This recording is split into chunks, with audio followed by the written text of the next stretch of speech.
Hello, friends. It's been a while again. So sorry. But we are back with our May reading wrap up. Read 8 books this month for May. Yes, I said that. Brain farts all over the place.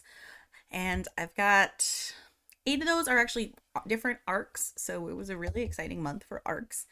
So yeah, we're just gonna hop right into it in the order that I went. First book I read is called Shifted by Danielle Cancel. I'm trying to get I have everything pulled up on the other side of my computer. Bear with me. So sorry. I'm a mess, as always. Here we go. So there's a carnival in Lael filled with magic. It travels every night with some of the worst creatures imaginable. Ever since the war started, these creatures have been hunted for crimes they didn't commit. Owen wants to forget that things will never be as they were before the war. He's pretty skilled at finding things to distract him, or finding someone, for that matter. It was easy enough.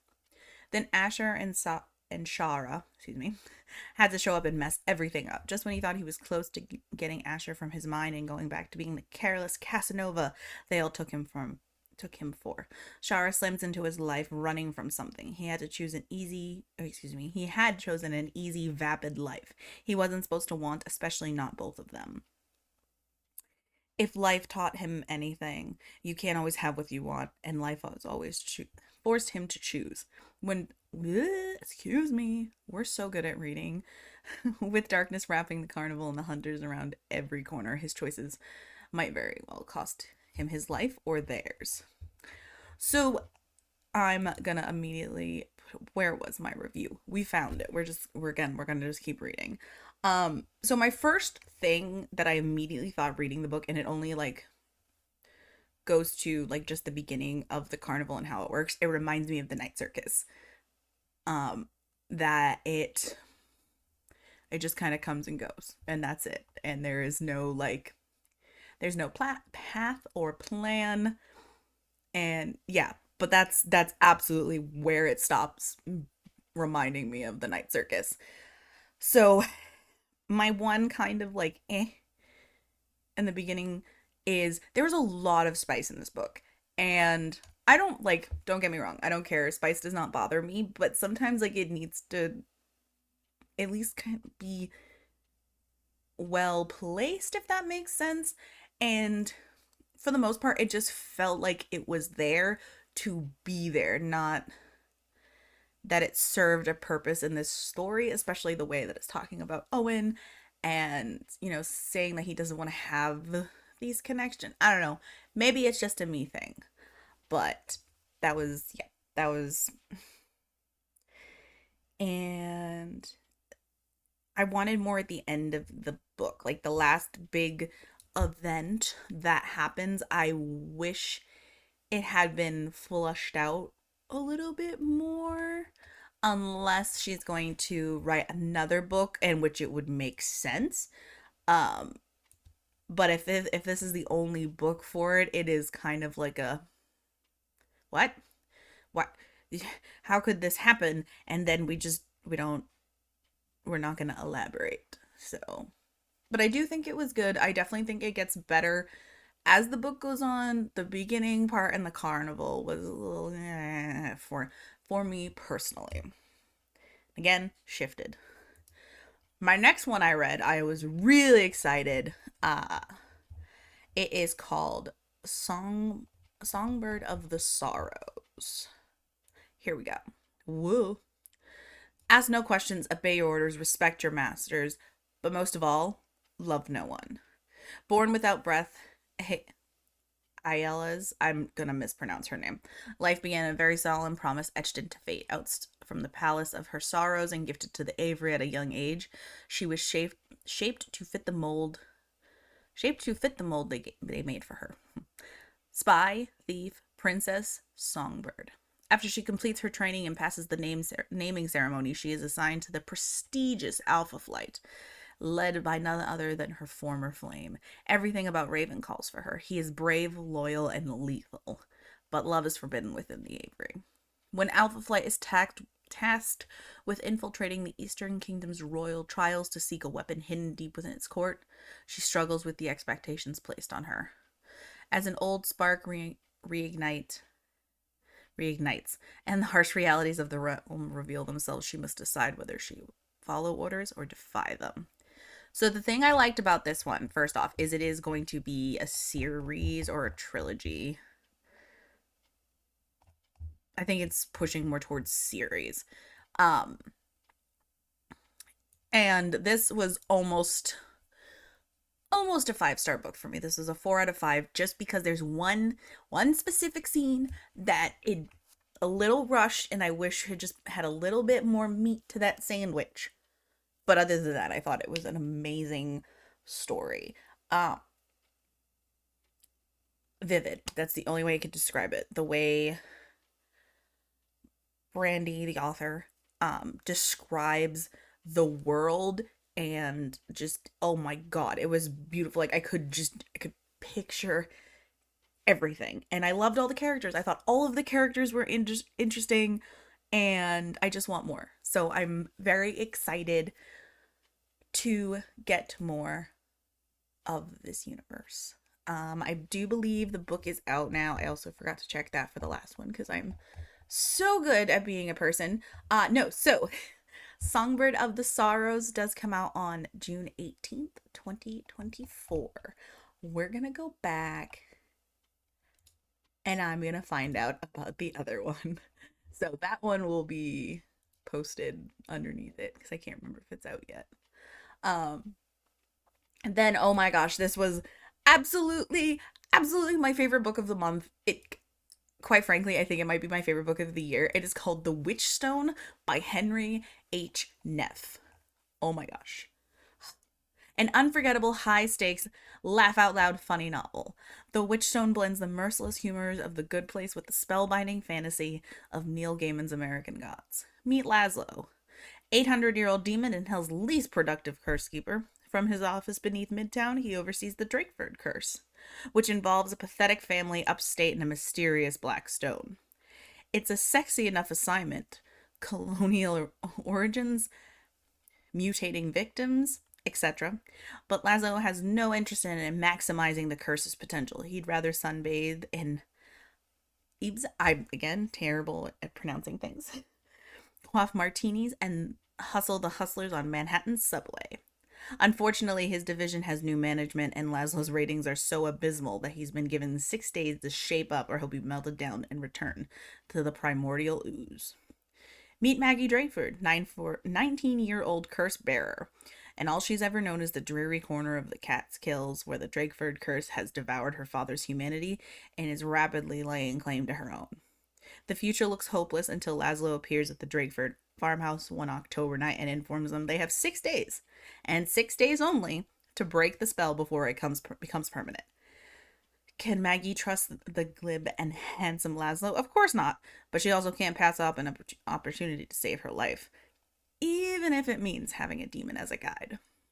Thus begins a breakneck international adventure that takes our unlikely duo from a hot dog stand in Central Park to the mountains of Liechtenstein. It's in Germany. I'm so sorry. A 5-star hotel in Zurich. The worst at pronouncing things. And even time traveling vault and and even the time traveling vault of a demonic crime boss. As the clock ticks down, tough as nails Maggie's and conniving Laszlo will uncover a secret so profound that what they began as a farcical quest to break a curse will eventually threaten the very lords of hell. Oh my god. Yes, this was 5 stars. I could not stop hollering about this book when I finished reading it. It was perfect. So perfect. And so like Laszlo, I loved him. I actually saw somebody else describe him as like having like Deadpool like qualities, and like so this kind of meets like fantasy versus more and more fantasy but with like hints of Deadpool, and I was like, oh my god, that's actually like perfect. I cannot remember who said that, so whoever said that, thank you, you made a light bulb go off in my head. So he is so interesting because he pretends that he does not care. He doesn't give a shit, and he's actually just such a big goddamn softy. I loved him. And then you have our other characters. Maggie, like, And you do meet another character named Lump who's there. Um, it's so interesting how they're written. And remember, like the synopsis says, they've been stuck in this one tiny little corner of upstate New York. Like they haven't just seen anything else. So we get to see them experience the world in all of its glory. And so it's really interesting to see how these characters are navigating not only like, oh my gosh, our family's cursed. And Maggie's like, I'm gonna, I'm turning into a monster mush thing. And seeing how they deal with, we have these horrors, but also we're getting to see something that's so cool because we were always stuck in this one little place. Um, but yeah, I really loved this book so, so much. It comes out on June 18th, 2024 as well. I read a lot of arcs that come out on the 18th. It's very silly. Um, Definitely go pick this one up. Like, I got a text message. Um, definitely go pick this one up. I, oh my gosh, I can't even talk more about it because I'm just gonna just spill the beans because I loved this book so much. Okay, thanks for coming to my TED Talk about the Witchstone before we keep geeking out. Next, I actually went on a little kick of T. Kingfisher. Lots of the horror esque novels, and I was like, okay, maybe I shouldn't have done these back to back. But the first one I read was What Moves the Dead. It gave me Mexican Gothic vibes, if you've read that by Sylvia Moreno Garcia, I believe is her name. Um, it was weird. It is a very short book, so it's like if you just want something that's spooky and it's just a short little jaunt through the horror genre, I really recommend it. I just for me it just wasn't more. It was a 3 star, it wasn't more, but it wasn't less. Like it was a good time. Not too much to say. Since it's a very short book, I really don't want to give away anything else. Then on my T. Kingfisher journey, I read Nettle and Bone. So this was another 5 star read for me for the month of May. Um, it's you've got again another princess, and she's on a journey, and we've got a ragtag cast of people. Like it's just, oh, it's so good. Where's my synopsis? Excuse me. After years of seeing her sister suffer at the hands of an abusive prince, Mara, the shy, covenant-raised third-born daughter, has finally realized no one is coming to rescue her. No one except Mara herself. Seeking help from a powerful grave witch, Mara is offered the tools to kill a prince if she can complete 3 impossible tasks. But, as in the way of tales of princes, witches, and daughters, the impossible is only the beginning.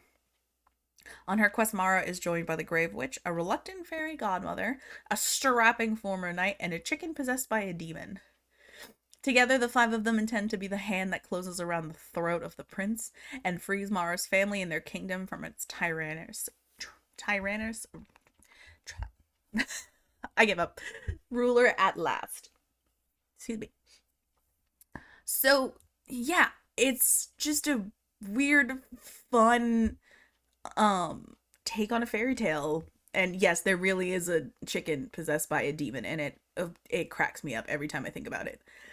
And it was just, I don't know, I really loved it. But also I'm a suck. I love fairy tales. Like I've always been one of those people. So it was really fun to see this weird little take on it. So Nettle and Bone, 5 stars. Go pick it up for sure. All right. Then our next book, which was also a 5 star read. I didn't think it was going to be 5 stars. It is called Annibot. I picked it up because my favorite YouTuber, Carrie Can Read, she had talked about this on one of her channels, and I usually tend to like a lot of the books that or a good chunk of the books that she kind of recommends. And I thought it was really interesting.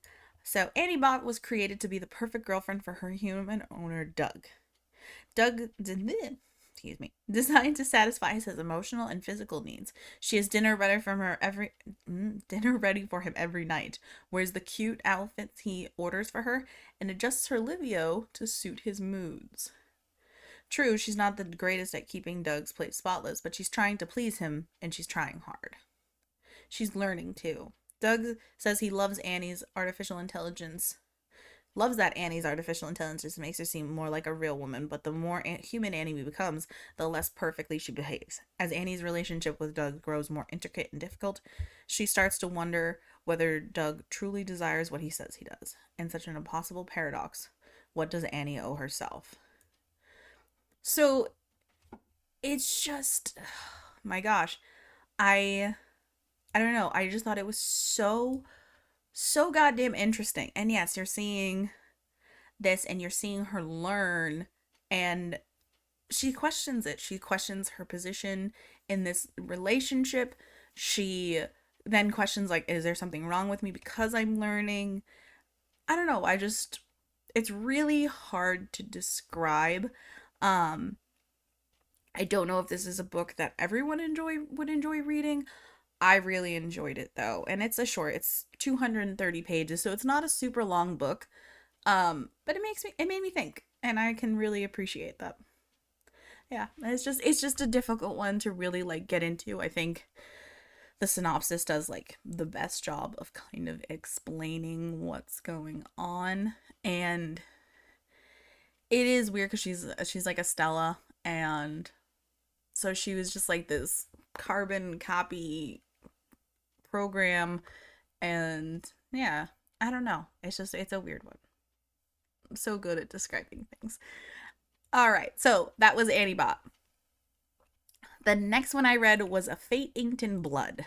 Um, so this is Norse mythology inspired kind of. Um, our main character Freya.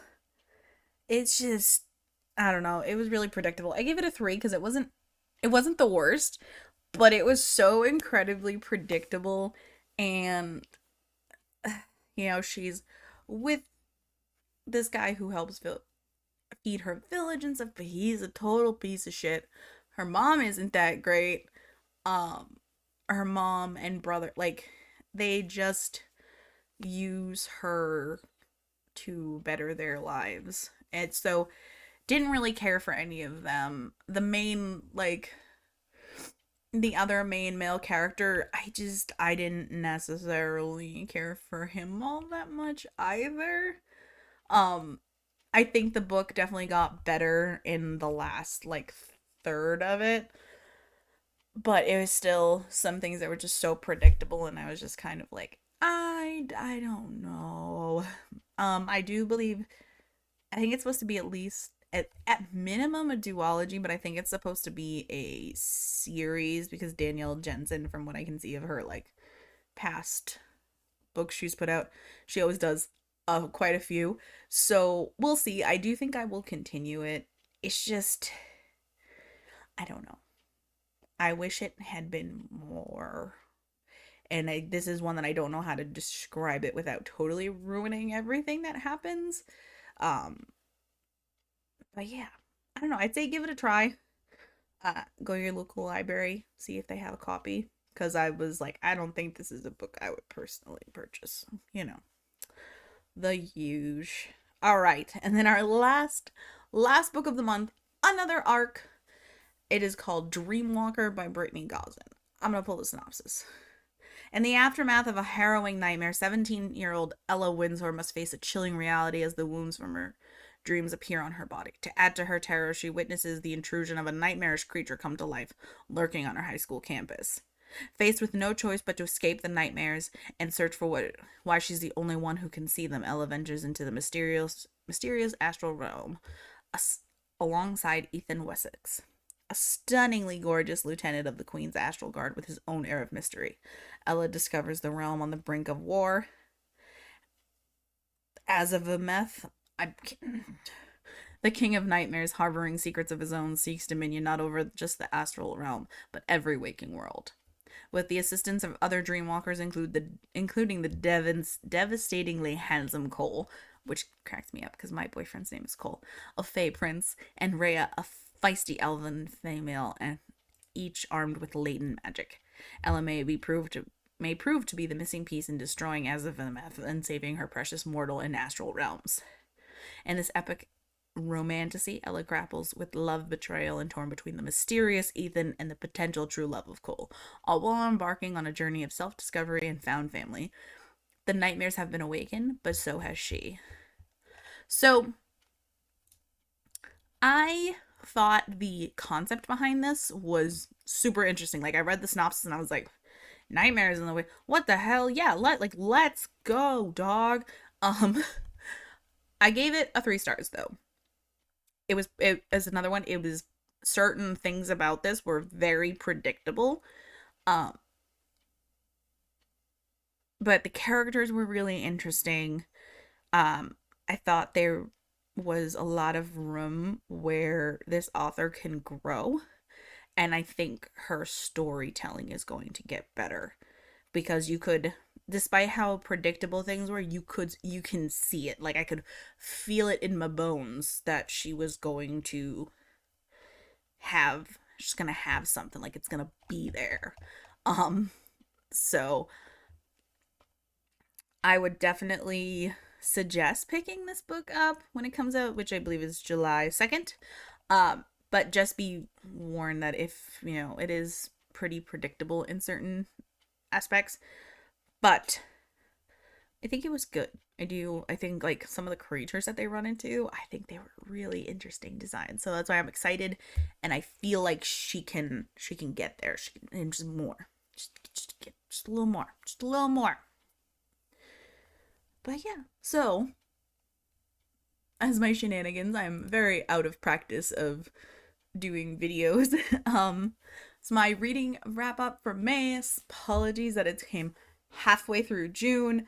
I'm really trying to get back on top of things. So thank you for being patient. And let me know what you read for May. How was your reading? Did you have one like me where you had a couple of books that were like really predicting? Did you have some like knockout 5-star reads? Like, let me know. If you also have read any of these, or you have got any of these arcs, or if you're interested in them, talk about them in the comments. Because I would love to know your thoughts. Um, Also, as always, there's Discord community. So if you'd like to join there and chat about books, we have a whole book channel. Yeah, that's about it. I hope you all have a wonderful day. Go drink some water. Remember, we're all weird giant plants. Bye.